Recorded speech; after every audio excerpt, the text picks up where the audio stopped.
Blog ನೋಡ್ತಾ ಇದ್ದಾಳೆ ನನ್ನ ಫ್ರೆಂಡ್.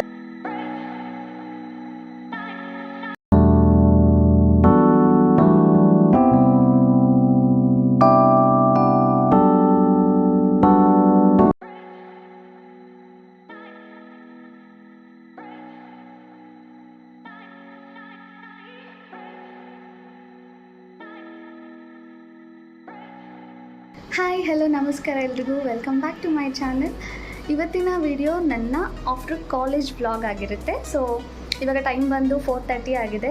ಆ್ಯಂಡ್ ನನ್ನ ರೂಮಲ್ಲಿ ಇವತ್ತು ಯಾರಿದ್ದಾರೆ ಅಂದರೆ ನೋಡಿ, ನನ್ನ ಫ್ರೆಂಡ್ ಬಂದಿದ್ದಾಳೆ ಇವತ್ತು ನನ್ನ ರೂಮ್ಗೆ, ಹರ್ಷಿತಾ. ಹಾಂ, ಫಸ್ಟ್ ಟೈಮ್ ನೋಡ್ತಾ ಇರೋದು ನನ್ನ ರೂಮ್ ಅವಳು. ಇವಾಗ ಅವಳಿಗೆ ಏನಾದರೂ ಮಾಡ್ಕೊಡೋಣ ಅಂತ, ಅವಳು ಪಾಸ್ತಾ ಇಷ್ಟ ಅಂತ ಹೇಳ್ತಿದ್ಲು, ಅದಕ್ಕೆ ಅದು ಮಾಡ್ಕೊಡೋಣ ಅಂತ ರೆಡಿ ಮಾಡ್ಕೊತಾ ಇದ್ದೆ.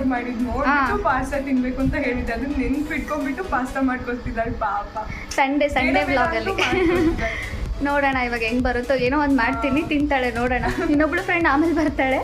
ಸೊ ಇವಾಗ ನೈಟ್ವರೆಗೂ ಏನೇನು ಮಾಡ್ತೀನಿ ಅಂತೆಲ್ಲ ನಿಮಗೆ ತೋರಿಸ್ಕೊಡ್ತೀನಿ, ಓಕೆನಾ? ಸರಿ, ಶೇರ್ ಆ್ಯಂಡ್ ಸಬ್ಸ್ಕ್ರೈಬ್. ಇವಾಗ ಪಾಸ್ತಾ ಮಾಡಿದ್ದೀನಿ, ಅವಳಿಗೂ ಹಾಕೊಟ್ಟಿದ್ದೀನಿ. ಹೇಗಿದೆ ಹರ್ಷಿತಾ? ಇನ್ನು ತಿಂದೇ ಇಲ್ಲ ಅವಳು, ಒಂದು ಸ್ಪೂನ್ ತಿಂದಿದ್ದೀನಿ, ಚೆನ್ನಾಗಿ ಗೊತ್ತಾಗಿಲ್ಲ ಅನ್ಸುತ್ತೆ ಟೇಸ್ಟ್ ಹೇಳ್ತೀನಿ. ಆ್ಯಕ್ಚುಲಿ ಚೆನ್ನಾಗಿದೆಯಾ? ನಂಗೆ ಚೆನ್ನಾಗಿರ್ಬೇಕಂದ್ರೆ ಉಪ್ಪು ಚೆನ್ನಾಗಿ ಹಾಕಿರ್ಬೇಕು. ಹೌದು, ಇವಳಿಗೆ ಬರೀ ಉಪ್ಪೇ ಬೇಕು. ಪರವಾಗಿಲ್ಲ, ಚೆನ್ನಾಗಿ ಮಾಡಿದ್ದೀನಿ. ಆ್ಯಕ್ಚುಲಿ ಅರ್ಜೆಂಟಲ್ಲಿ ಮಾಡಿರೋದಲ್ವಾ, ಚೆನ್ನಾಗಿದೆ. ಬರೀ 15 ಮಿನಿಟ್ಸಲ್ಲೇನೋ ಮಾಡಿರೋದು. ಹೌದು, ನಾನು ಹೋಗ್ಬಿಡ್ತೀನಿ, ಚೆನ್ನಾಗಿ ಮಾಡಿರೋದು. ಇನ್ನೂ ಒಬ್ರು ಇವಾಗ ಇದನ್ನು ತಿಂದ್ಬಿಟ್ಟು ನೆಕ್ಸ್ಟು ಸಿಗ್ತೀನಿ. ವ್ಲಾಗ್ ನೋಡ್ತಾ ಇದ್ದಾಳೆ ನನ್ನ ಫ್ರೆಂಡು, ನೆನ್ನೆದು. ಗಾಯ್ಸ್ ನೋಡಿ, ಇವತ್ತು ನಮ್ಮ ಗೆಸ್ಟು, ಹೊಸ ಗೆಸ್ಟು, ಡ್ರೆಸ್ ಚೇಂಜ್ ಎಲ್ಲ ಮಾಡ್ಕೊಂಡೇ ಬಂದುಬಿಟ್ಟವ್ರೆ. ಬಾಗ್ಲಾಕಿದ್ದು ಹೋಗಿ ಕ್ಲೋಸ್ ಮಾಡ್ತೀವಿ, ಹಳೋದಡೆ ಬೆಳಗ್ಗೆ. ನನ್ನ ಫ್ರೆಂಡ್ಸ್ ಜೊತೆ ಎಲ್ಲ ಮಾತಾಡಿಕೊಂಡು ನನ್ನ ಫ್ರೆಂಡ್ ಹೋಗೋಷ್ಟರಲ್ಲಿ 8:30 ಆಗೋಗ್ಬಿಟ್ಟಿತ್ತು ಟೈಮು. ಸೊ ಜಾಸ್ತಿ ಮಾತಾಡಿರೋದೆಲ್ಲ ಕ್ಯಾಪ್ಚರ್ ಮಾಡೋಕ್ಕಾಗಿಲ್ಲ, ಮಾತಾಡ್ಕೊಂಡು ಹಾಗೆ ಕೂತ್ಕೊಂಡ್ಬಿಟ್ಟಿದ್ವಿ. ಸೊ ಇವಾಗ ಟೈಮ್ 8:30 ಆಗಿದೆ. ನನ್ನ ಫ್ರೆಂಡ್ ಬಂದಿದ್ದು, ಅವ್ರ ಜೊತೆ ಮಾತಾಡ್ಕೊಂಡು ಟೈಮ್ ಹೋಗಿದೆ, ಗೊತ್ತಾಗಲಿಲ್ಲ. ಸೊ ಇವಾಗ ಏನು ಮಾಡಬೇಕು ಅಂದರೆ, ಇನ್ನೇನು 8:30 ಆಗಿದೆ, ಸ್ವಲ್ಪ ಬೇಗ ಮಲ್ಕೊಂಡು ನಾನು ಬೇಗ ಎದ್ದೇಳೋಣ ಅಂತ ಅಂದ್ಕೊಂಡಿದ್ನಲ್ವ. ಸೊ ಫ್ರಮ್ 1 ವೀಕ್ ನಾನು ಬೇಗನೆ ಎದ್ದೇಳ್ತಾ ಇದ್ದೀನಿ. ಆ್ಯಂಡ್ ಬೆಳಿಗ್ಗೆ ಎದ್ದು ಜಿಮ್ಗೆಲ್ಲ ಹೋಗೋದು ಬೆಳಿಗ್ಗೆನೇ ಇಟ್ಕೊಂಡಿರೋದ್ರಿಂದ ಸೊ ಅದಕ್ಕೆ ಇವಾಗ ಬೇಗನೆ ಎದ್ದೇಳಬೇಕಲ್ವ, ಬೇಗ ಮಲ್ಕೊಳ್ತಾ ಇದ್ದೀನಿ. ಅದಕ್ಕೆ ನನಗೆ ಆಲ್ರೆಡಿ ಈಗಲೇ ನಿದ್ದೆ ಮೂಡಿಗೆ ಹೋಗ್ಬಿಟ್ಟಿದ್ದೀನಿ. ಬಟ್ ನಾನು ಇನ್ನೊಂದು ಅಂದ್ಕೊಂಡಿದ್ದೀನಿ, ಇನ್ಮೇಲಿಂದ ಸ್ವಲ್ಪ ಪ್ರೊಡಕ್ಟಿವ್ ಆಗಿರಬೇಕು, ಸ್ವಲ್ಪ ಸ್ಟಡಿ ಕಡೆ ಕಾನ್ಸಂಟ್ರೇಟ್ ಮಾಡಬೇಕು. ಆ್ಯಂಡ್ ಸ್ವಲ್ಪ ನಮಗೆ ಇವಾಗ ಈ ವರ್ಷ ಎಕ್ಸಾಮ್ ತುಂಬ ಬೇಗ ಇರೋದ್ರಿಂದ ಸ್ವಲ್ಪ ಓದ್ಕೊಳ್ಳೋದ್ರ ಕಡೆ ಎಲ್ಲ ನೋಡಬೇಕು ಅಂತ ಅಂದ್ಕೊಂಡಿದ್ದೀನಿ. ಆ್ಯಂಡ್ ಬಿಕಾಸ್ ನಾನು ಇವಾಗ ಒಂದು ವೀಡಿಯೋ ಮಾಡ್ತಾಯಿದ್ದೀನಿ ಅಂದರೆ ಅಟ್ಲೀಸ್ಟ್ ನೋಡಿದವ್ರಿಗೆ ಸ್ವಲ್ಪ ಮೋಟಿವೇಟ್ ಅನ್ನಿಸ್ಬೇಕು. ಇದೇನಪ್ಪ, ಏನು ಇವಳು ಬರೀ ಲೇಸಿಯಾಗಿ ಬಿದ್ಕೊಂಡಿರ್ತಾಳೆ, ಅದೇ ಹಾಕ್ತಾಳೆ, ಇದೇ ಮಾಡ್ತಾಳೆ ಅಂತ ಅನ್ನಿಸ್ಬಾರ್ದು. ಸೊ ಅದೊಂದಕ್ಕೆ ಅಂತ ಅಲ್ಲ, ನನಗೆ ಚೇಂಜಸ್ ತೊಗೊಂಡ್ಬರಬೇಕು ಅಂತ.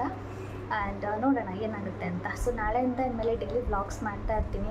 ಅದರಿಂದ ಅದು ನನಗೆ ಮೋಟಿವೇಟ್ ಆಗಿ ಡೈಲಿ ಬೇಗ ಎದ್ದೇಳೋದು ಆ್ಯಂಡ್ ಓದ್ಕೊಳ್ಳೋದು ಎಲ್ಲದ್ರ ಕಡೆ ನನಗೂ ಕೂಡ ಚೇಂಜಸ್ ತೊಗೊಂಬರೋಕ್ಕೆ ಹೆಲ್ಪ್ ಆಗುತ್ತೆ ಅಂತ. ಸೊ ಇವಾಗ ಏನು ಮಾಡೋದು ಅಂತಂದರೆ, ನಾಳೆ ಕ್ಲಾಸಸ್ ಯಾವುದಿದೆ ಅದನ್ನೆಲ್ಲ ನೋಡಿಕೊಂಡು ಸ್ವಲ್ಪ ಒಂದು ಅರ್ಧ ಗಂಟೆ ಏನಾದರೂ ವರ್ಕ್ ಮಾಡಿಕೊಂಡು ಆಮೇಲೆ ಊಟ ಮಾಡಿಕೊಂಡು ಬೇಗ ಮಲ್ಕೋತೀನಿ. ತುಂಬ ಹಶ್ವಾಗಿತ್ತು ಅಂತ ಆಗಲೇ ಊಟನೇ ಮಾಡಿಬಿಟ್ಟೆ. ಸೊ ಊಟಕ್ಕೆ ಇವತ್ತು ನನ್ನ ಫ್ರೆಂಡ್ ಮೆಸ್ಸಿಂದ ತೊಗೊಂಡು ಬಂದು ಕೊಟ್ಟಿರೋದು ರೈಸ್ ಬಾತ್ ಇತ್ತು, ಚೆನ್ನಾಗಿತ್ತು, ಟೇಸ್ಟ್ ಚೆನ್ನಾಗಿತ್ತು ಅಂತ ಪೂರ್ತಿ ಎಲ್ಲ ಖಾಲಿ ಮಾಡಿದೆ. ಹಾಗೆ ಒಂದು ಯೂಟ್ಯೂಬಲ್ಲಿ ಮೂವಿ ನೋಡಿಕೊಂಡು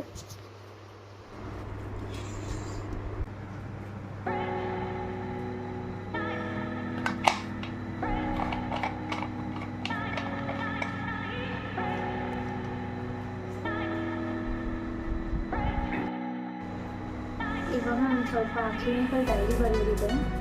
ಊಟ ಮಾಡ್ಕೊಂಡಾಯಿತು. ಇವಾಗ ಡೈಲಿ ಹಂಗಂಗೆ ಇಟ್ಕೊಂಡ್ಬಿಡ್ತೀನಿ ಅದಕ್ಕೆ. ಸೊ ನಾಳೆ ಯಾವುದು ಕ್ಲಾಸ್ ಇದೆ ಅಂತ ನೋಡಿಕೊಂಡು ಇವಾಗ ಅದು ನೋಟ್ಸ್ ಎಲ್ಲ ಇಟ್ಕೊಂಡು ಬ್ಯಾಗೆಲ್ಲ ರೆಡಿ ಮಾಡ್ಕೊತಾ ಇದ್ದೀನಿ. ನಮ್ಮದು ವಾಟ್ಸ್ ಇನ್ ಮೈ ಬ್ಯಾಗ್ ಅಂತ ವೀಡಿಯೋ ಹಾಕಿದ್ರೆ ಅದರಲ್ಲಿ ಬರೀ ಆ ಪೆನ್ನು, ಕಡ್ಡಿ, ಬರೀದಿರೋ ಪೆನ್ನು ಆ್ಯಂಡ್ ವೇಸ್ಟ್ ಪೇಜಸ್ ಬರೀ ಇದೇ ಸಿಗುತ್ತೆ ಅನಿಸುತ್ತೆ. ಡೀಸೆಂಟಾಗಿ ಏನು ಇಟ್ಕೊಂಡಿರಲ್ಲ ಬ್ಯಾಗ್.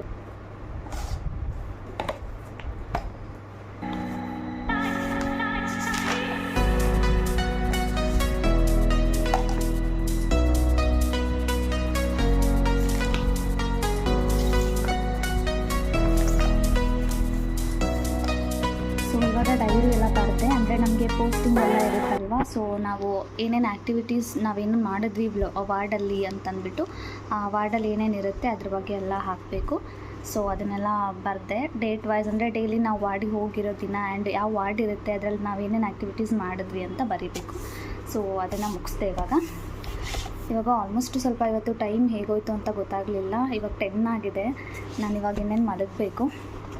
ಸೊ ಬೇಗ ಮಲ್ಕೊಂಡು ಬೇಗ ಎದ್ದೇಳಬೇಕು. ಇದಾಗಿತ್ತು ಈ ವಿಡಿಯೋ. ಐ ನೋ ಇದು ತುಂಬ ಶಾರ್ಟ್ ಆಯಿತು ವಿಡಿಯೋ ಅಂತ, ಬಟ್ ನಾಳೆಯಿಂದ ನಾನು ಅಂದ್ಕೊಂಡಿದ್ದೀನಿ ಸ್ವಲ್ಪ ಒಳ್ಳೆ ಹ್ಯಾಬಿಟ್ಸ್ಗಳನ್ನ ಫಾಲೋ ಮಾಡೋಣ ಅಂತ. ಒಳ್ಳೆ ಹ್ಯಾಬಿಟ್ಸ್ ಮೀನ್ಸ್ ಏನಿಲ್ಲ, ಸ್ಟಡಿ ಮಾಡೋಣ ಆ್ಯಂಡ್ ಸ್ವಲ್ಪ ಪ್ರೊಡಕ್ಟಿವ್ ಆಗಿರೋಣ ಅಂತ ಅಂದ್ಕೊಂಡಿದ್ದೀನಿ, ಲೇಸಿನೆಸ್ನ ಬಿಟ್ಟು. ಸೊ ಇವತ್ತಿನ ವಿಡಿಯೋ ಸ್ವಲ್ಪ ಚಿಕ್ಕದಾಗಿತ್ತು ನನಗೆ ಗೊತ್ತು. ಆ್ಯಂಡ್ ನಾಳೆಯಿಂದ ಚಂದ ಓದೋದೆಲ್ಲ ಇಟ್ಕೊಂಡು ಆ್ಯಂಡ್ ಲಾಂಗ್ ವೀಡಿಯೋ ಹಾಕೋಕ್ಕೆ ಟ್ರೈ ಮಾಡ್ತೀನಿ. ಇನ್ಮೇಲಿಂದ ವ್ಲಾಗ್ಸ್ ಹಾಕ್ಕೊಂಡಿರೋಕ್ಕೆ ಟ್ರೈ ಮಾಡ್ತೀನಿ. ಬಿಕಾಸ್ ದಟ್ ವ್ಲಾಗ್ಸಲ್ಲಾದರೂ ನಾನು ಚೆಂದ ಸ್ಟಡಿ ಮಾಡಬೇಕು ಆ್ಯಂಡ್ ಸ್ಟಡಿದೆಲ್ಲ ಫಾಲೋ ಮಾಡಬೇಕು ಅಂತ ಅಂದ್ಕೊಳ್ಳೋದ್ರಿಂದ ಇನ್ನು ವ್ಲಾಗ್ಸ್ ಮುಖಾಂತರ ನಾನು ಅಟ್ಲೀಸ್ಟ್ ಓದೋದಾದರೂ ಮಾಡ್ತೀನೇನೋ ಅಂತ ಅಂದ್ಕೊಂಡು. ಸೊ ಇವತ್ತಿನ ವಿಡಿಯೋ ಇಷ್ಟ ಆಗಿತ್ತು. ನಿಮಗೆ ಈ ವಿಡಿಯೋ ಇಷ್ಟ ಆಗಿದೆ ಅಂತ ಅಂದ್ಕೊಂಡಿದ್ದೀನಿ. ಇಷ್ಟ ಆಗಿದೆ ಪ್ಲೀಸ್ ಲೈಕ್ ಮಾಡಿ, ಕಮೆಂಟ್ ಮಾಡಿ ಮತ್ತು ಸಬ್ಸ್ಕ್ರೈಬ್ ಮಾಡಿ. ಆ್ಯಂಡ್ ಯಾರಾದರೂ ಹೊಸದಾಗಿ ನೋಡಿದರೆ ಸಬ್ಸ್ಕ್ರೈಬ್ ಮಾಡೋದನ್ನು ಮರಿಬೇಡಿ. And see you in the next video. Bye. Good night.